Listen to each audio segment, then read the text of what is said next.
pessoal, dando continuidade aos nossos estudos do Novo Testamento, estamos no discurso parabólico de Mateus, no capítulo 13, e hoje veremos a parábola do fermento.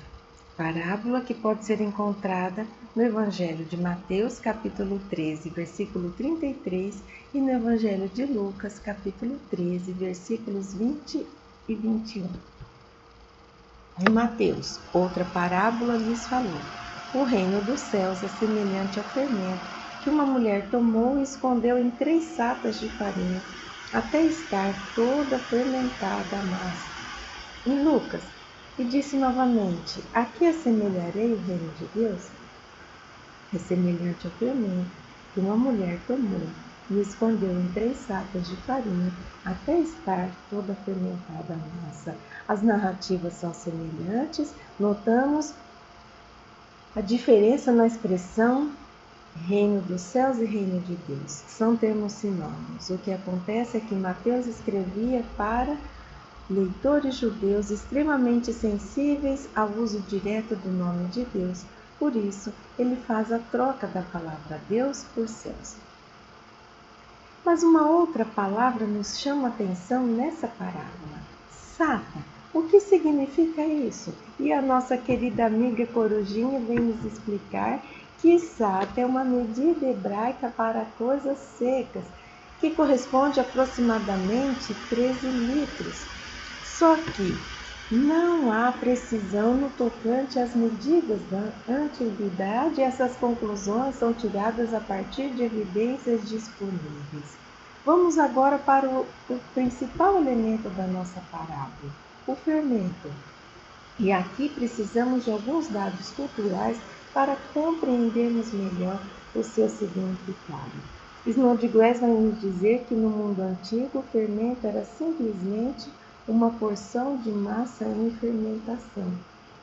O que significa? Que naquela época o fermento era diferente do que temos hoje. Então o fermento representava uma porção de massa que estava em processo de fermentação, que era separada da massa e guardado para ser colocado na próxima massa que fosse preparada para também poder fermentar. 3 sacas seriam quase 39 litros de farinha, porque se uma saca corresponde a 13 litros, 3 sacas correspondem a 39 e serviria para se fazer uma grande quantidade de pão, suficiente para alimentar de 100 a 150 pessoas. A quantidade de fermento necessária para levedar essa quantidade de massa é estimada em cerca de 1,3 kg a 1,8 kg, quer dizer, proporcional à quantidade de massa a ser preparada aqui. E possivelmente a grande quantidade apresentada nessa parábola é o resultado da suposição de que a mulher estivesse preparando uma massa para o seu grupo, porque era uma grande quantidade de pão que estava sendo produzido. Trouxemos aqui 2 passagens do Velho Testamento onde aparece esse elemento, fermento, porque precisamos compreender o simbolismo que ele nos traz. Mas veremos nessa passagem do Velho Testamento e também em uma do Novo Testamento para compreendermos que esse elemento precisa ser interpretado em seu contexto e também precisamos ter a noção de alguns dados históricos para podermos extrair o simbolismo correto. Vamos lá. Está no livro de Êxodo 12:15. Durante 7 dias comam pão sem fermento. No primeiro dia tirem de casa o fermento, porque quem comer qualquer coisa fermentada, do primeiro ao 7º dia, será eliminado de Israel. Êxodo 12:19. Durante 7 dias vocês não deverão ter fermento em casa. Quem comer qualquer coisa fermentada será eliminado da comunidade de Israel, seja estrangeiro, seja natural da terra. O livro de Êxodo é o segundo livro da Torá, escrito por Moisés, e porque ele está dizendo isso para o povo judeu. Precisamos então conhecer um pouquinho da história desse povo. E a nossa amiga Corujinha vem nos dizer que precisamos compreender o significado de Pessá. Pessá, Páscoa judaica, também conhecida como festa de libertação, e celebra a libertação dos hebreus da escravidão do Egito. Essa passagem de Êxodo está se referindo a esse período em que esse povo judeu está comemorando a sua libertação da escravidão do Egito. Mas por que então essa proibição do consumo do pão fermentado, o consumo do fermento nesse período? E quem vem nos esclarecer é o rabino Benjamin Black, nos dizendo o seguinte: mais do que permitir que os judeus fossem embora, os egípcios pediram-lhes para ir.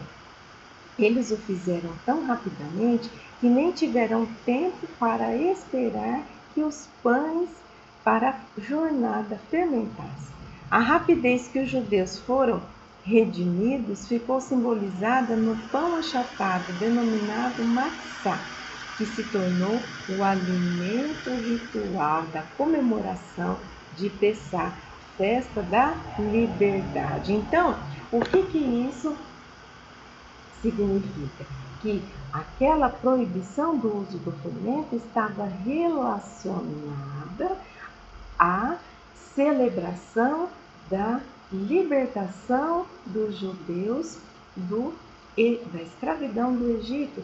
E eles, quando foram libertos daquela escravidão, tiveram que sair rápido e levar o alimento para a jornada, e não deu tempo desse alimento fermentar. Então, o pão sem fermento era correspondente ao símbolo da libertação. Por isso que durante esse período onde celebra essa libertação, tem a determinação para não se consumir o alimento fermentado. Além de comer matzá, que é o falso fermento, os judeus estão proibidos de possuir também o pão fermentado ou qualquer outro produto que contenha fermento, como também são conhecidos os chanês. Só que o rabino vai nos dizer que a Bíblia não esclarece o porquê disso. Ele diz, talvez porque seu oposto, a matzá, seja o símbolo da libertação. Então, é isso. Por que isso é importante esclarecermos? Porque existe toda uma interpretação posterior que vai associar o fermento à impureza. Mas aqui, o fermento aparece como algo proibido em um certo período, mas tem um motivo. E aqui não tem nada relacionando o fermento à impureza ou maldade ou malícia. Simplesmente o fermento está relacionado à celebração de uma festa que vai lembrar da história do seu povo, correto? E uma passagem do Novo Testamento onde aparece esse elemento. Em Mateus capítulo 16, versículo 6, Jesus lhes disse: olhai e acautelai-vos do fermento dos fariseus e saduceus. Aqui também o fermento é visto como um símbolo negativo. Acautelai-vos quer dizer tomar cuidado com esse fermento. Mas, associando o fermento a algo negativo. Mas, primeiramente, precisamos novamente trazer alguns dados culturais e históricos. Quem eram os fariseus? Os fariseus eram aqueles participantes ativos nas controvérsias religiosas. É aqueles que se preocupavam com as aparências exteriores dos cultos e das cerimônias. Eles tinham uma aparência de devoção meticulosa, só que eles escondiam costumes dissolutos e tinham uma excessiva paixão pela dominação.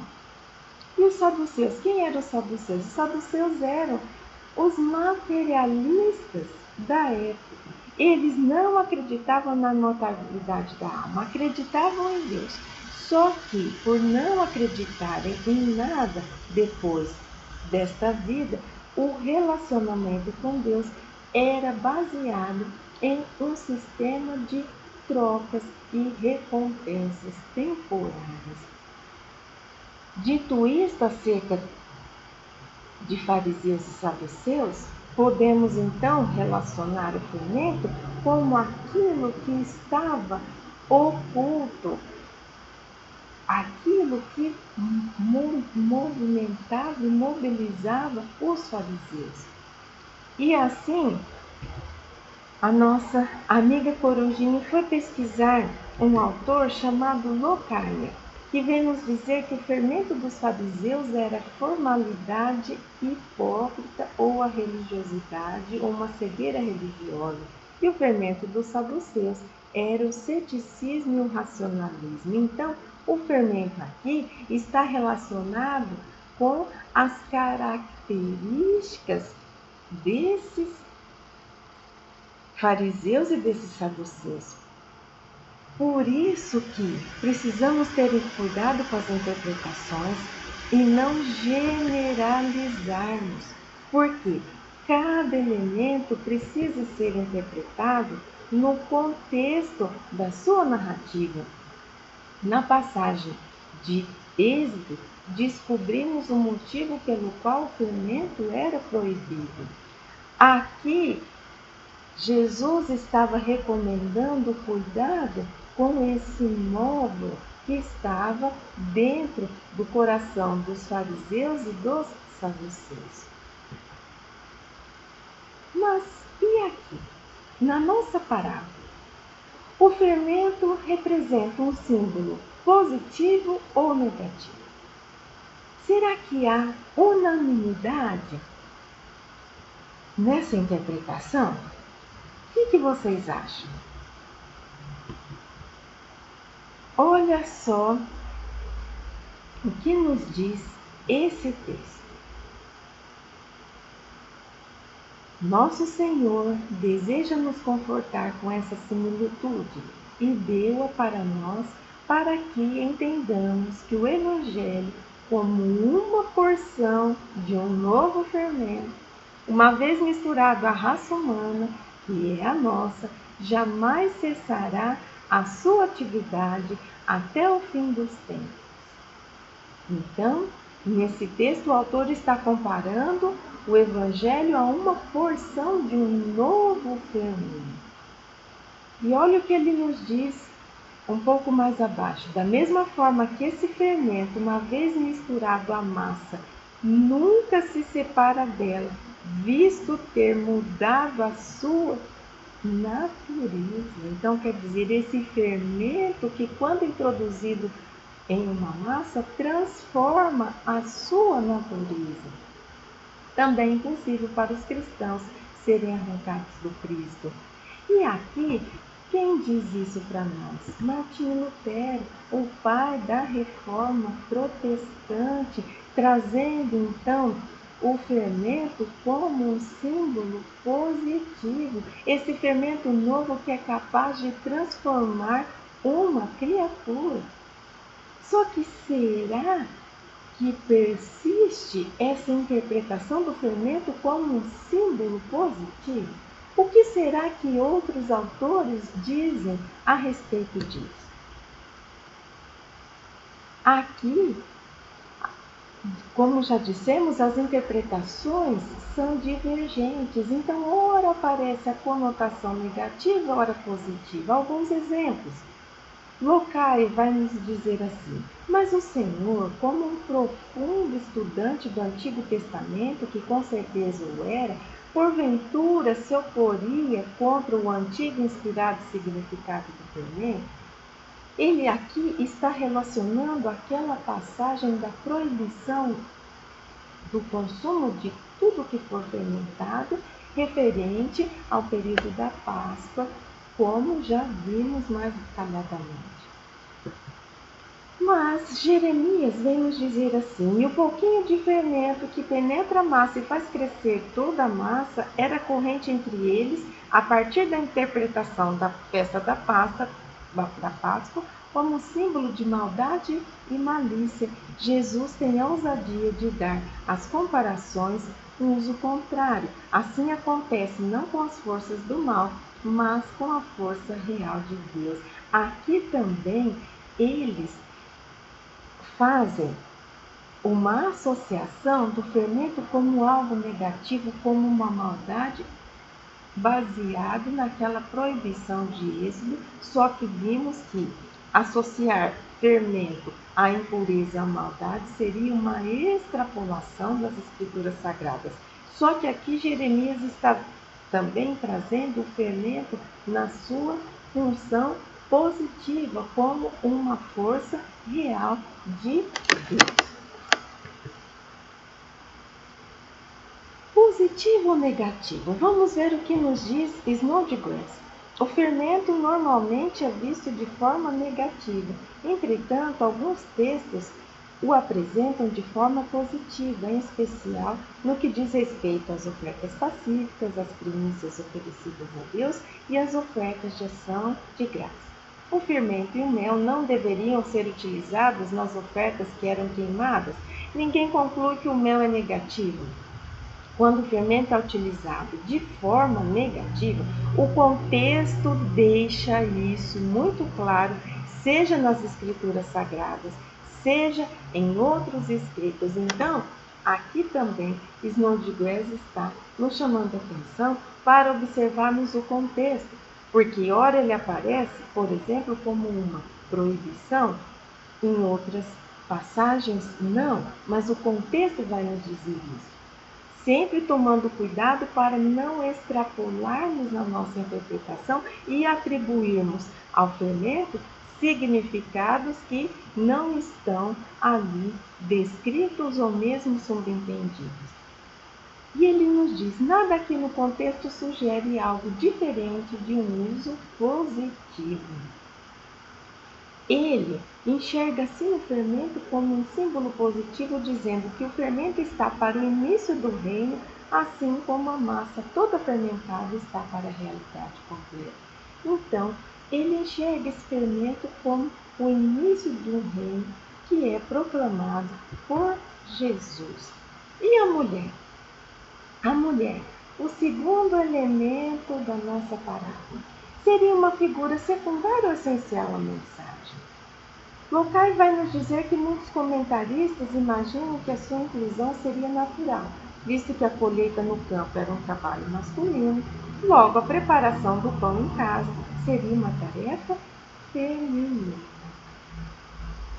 Na época já existiam os padeiros profissionais, mas a tarefa de preparar uma massa era predominantemente feminina. Snodgrass vai dizer que a atenção não está voltada para a mulher, mas para o processo de fermentação de uma grande quantidade de massa. Quer dizer, a mulher aqui está como aquela que vai executar o processo de preparação de uma massa. A atenção não está voltada para a ação da mulher, mas sim para a fermentação da massa. E nessa parábola do fermento, ao contrário do grão de mostarda, nós não detectamos explicitamente um contraste, porque lá na parábola do fermento tínhamos o contraste do pequeno com o grande, o pequenino grão e a árvore exuberante. Aqui não. A ênfase da parábola, segundo Snodgrass, está no contraste do grande, não está no contraste do grande com o pequeno, mas no início oculto que redundará na conclusão da obra de Deus no reino, na fermentação do todo. A ênfase está nesse início do reino que começa de maneira oculta. com a implantação de um princípio novo, de um fermento novo no coração dos homens. Mas se não está presente o contraste do pequeno com o grande, um outro contraste podemos perceber que é o contraste entre o reino esperado e o reino presente. Vemos de forma mais detalhada isso na parábola do grão de mostarda. O reino que os judeus esperavam era completamente diferente do reino desse que Jesus estava implantando. Eles esperavam um reino que tratasse da administração das coisas transitórias da terra. E Jesus proclama um reino com simplicidade, sem o anúncio das trombetas e das fanfarras. Um reino que se inicia de maneira simples e que não vem pronto, que vem em potencial para ser desenvolvido. E agora, partiremos para a interpretação conjunta, para podermos extrair novas lições das duas parábolas e também para compreendermos melhor o significado de cada uma delas. Snodgrass vai nos dizer que as duas parábolas retratam um efeito surpreendente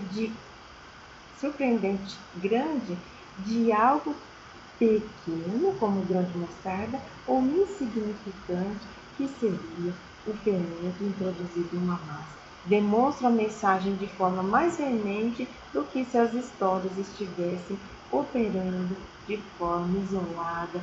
Lembram quando nós falamos que as parábolas gêmeas, elas são vistas como um recurso pedagógico para facilitar a compreensão e a assimilação da mensagem?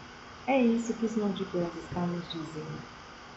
E aqui, quando existe essa comparação, o reino dos céus é como?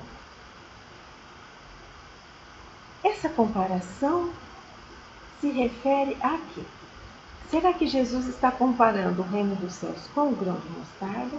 Será que Jesus está comparando o reino dos céus com o fermento?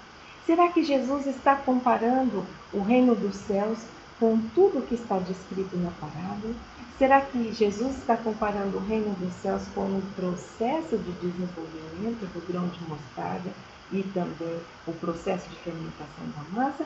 Ou será que Jesus está comparando o reino dos céus ao estágio final?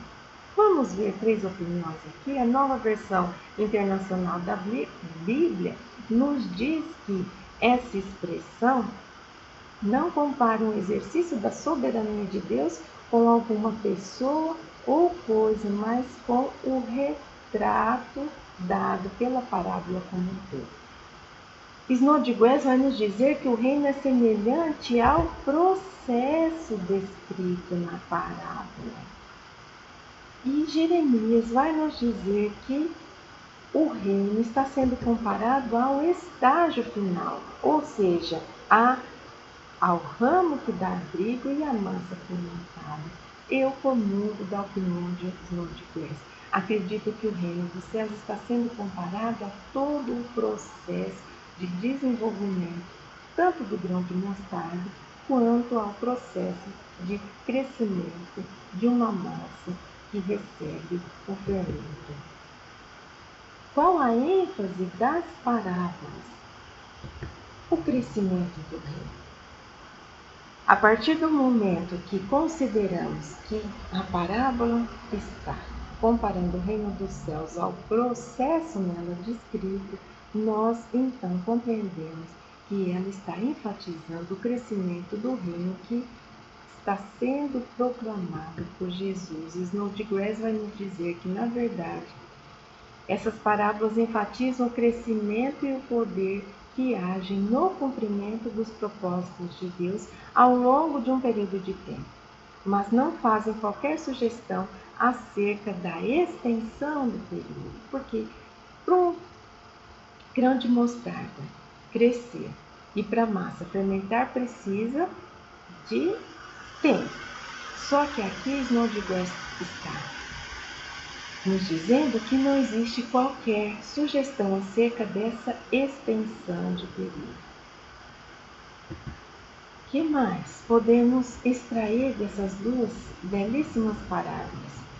Snodgrass ainda, as similitudes do grão de mostarda e do fermento implicam um intervalo para a transição entre o início simplório e o resultado magnífico.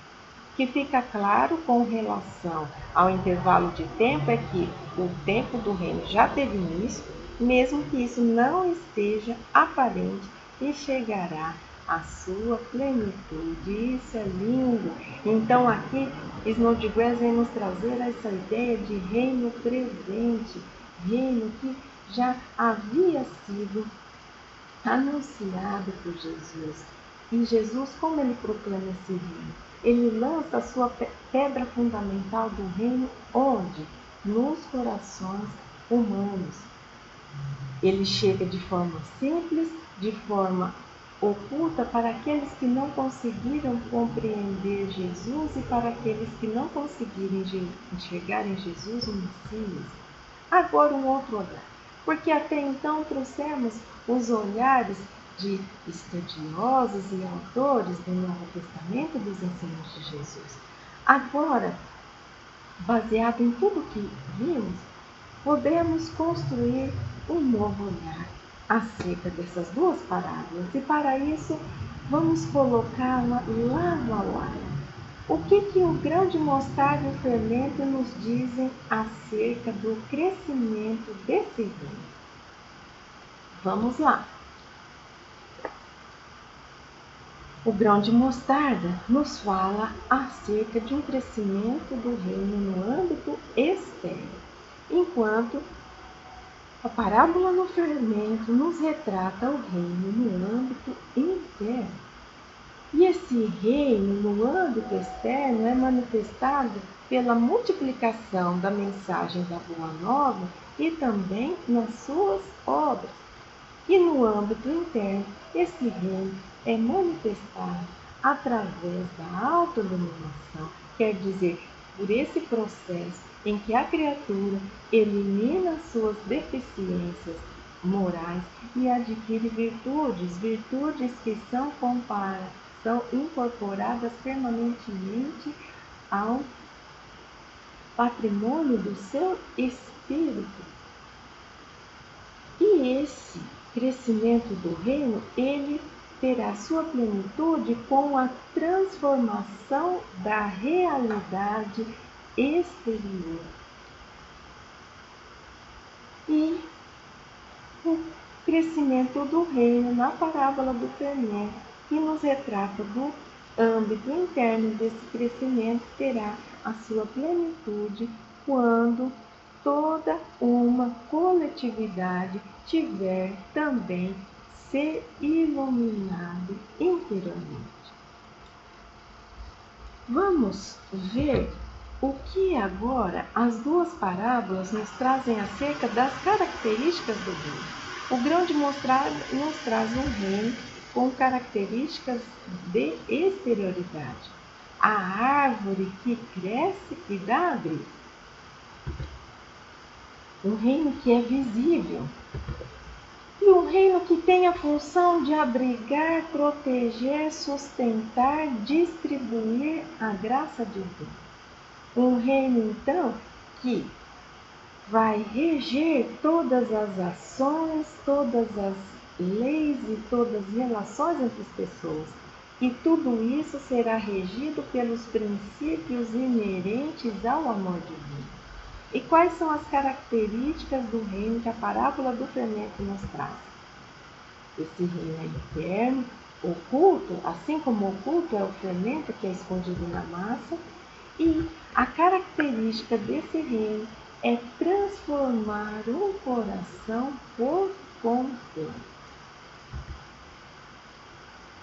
E aqui, nessas duas figuras, algumas reflexões para fazermos acerca desses belíssimos ensinamentos de Jesus. Na figura da esquerda, simbolizado esse reino que se exterioriza, esse reino que transforma a realidade exterior, porque todas as pessoas estão conscientes e vivenciam os valores do reino. Quais seriam esses valores do reino? A justiça, a paz, a verdade, o amor, a fraternidade. E aqui, na figura do lado direito, esse reino que se desenvolve no interior de uma criatura, que permite que essa criatura se ilumine e, ao se iluminar, ela passa a vivenciar todas as verdades divinas e gloriosas e eternas trazidas através dos ensinos de Jesus. E aqui nós podemos detectar duas dimensões do reino: o reino no campo individual e o reino no campo universal ou coletivo. Assim, o que nós podemos compreender acerca de reino dos céus colocando essas parábolas lado a lado? A dimensão individual que dissemos, essa dimensão que se refere, então, a um estado ou condição interior daquela criatura que se fideliza a Deus e que se fideliza às leis divinas e que se fideliza aos ensinamentos de Jesus, que são um retrato das leis divinas. E também nós compreendemos que o reino também possui uma dimensão universal. Universal é aquela em que imaginamos um governo que tem Deus por soberano e que todas as relações, ações e leis são regidas pelo princípio do amor divino. Aquele reino de paz, de justiça, regendo todas as coisas, desde uma relação comercial até um relacionamento familiar. O reino na dimensão individual corresponde ao início, à largada, ao ponto de partida para que cheguemos ao reino na dimensão universal, quer dizer, da iluminação de todas as criaturas, chegamos à iluminação de uma coletividade e chegamos assim a vivenciar em um mundo de paz, de justiça e de amor. O reino na dimensão individual, então, está instaurado no íntimo da criatura. Por isso que Jesus, em outras passagens, nos diz: o reino dos céus está dentro de vós. E o reino na dimensão universal, que é esse reino tão esperado, que nós aguardamos tanto, ele será um dia, quando estiver totalmente implantado, visto, vivido e sentido no orbe terrestre como um todo. E aqui, meus queridos, encerramos o estudo dessas duas parábolas, deixando para cada um de nós, duas reflexões. Vimos que esse reino não vem como algo pronto, vem como algo a ser desenvolvido. Então, cada um de nós é responsável pela expansão, edificação e implantação por completo do reino sobre a terra. E será que nós estamos permitindo que esse fermento novo do Evangelho altere a estrutura do nosso coração?